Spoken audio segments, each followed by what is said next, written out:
সজীব তার ম্যাজিক্যাল কারে রওনা হয় নাগরাজ্যের দিকে। সেখানে সজীব নাগমাতাকে জানায়, মনির আলো নিয়ে বিজ্ঞানীরা যে অস্ত্র বানিয়েছে সেটা অনেক ভারী, মানুষেরা এই ভার বহন করতে পারছে না, এটা চালাতে নাগ সেনাদের প্রয়োজন।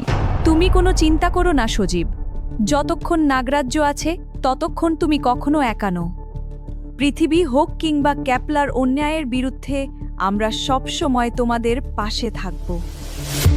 নাগমন্ত্রী, হাজার হাজার নাগসেনা প্রস্তুত আছে নাগমাতা, শুধু আপনার নির্দেশ পেলেই যুদ্ধ শুরু হবে। নাগরাজ্যে তখন যুদ্ধের প্রস্তুতি চূড়ান্ত পর্যায়ে। হাজার হাজার নাগসেনা প্রস্তুত ক্যাপলার গ্রহের দিকে রওনা দেওয়ার অপেক্ষায়। অন্যদিকে অন্ধকার কারাগারে বন্দী ফিটাস আর কিয়ারা গোপন মাইক্রোচিপের মাধ্যমে মাঝে মধ্যেই সজীবের সাথে যোগাযোগ করছিল, ছেলের খবর নিচ্ছিল আর শত্রুর প্রতিটি নড়াচড়া জানাচ্ছিল।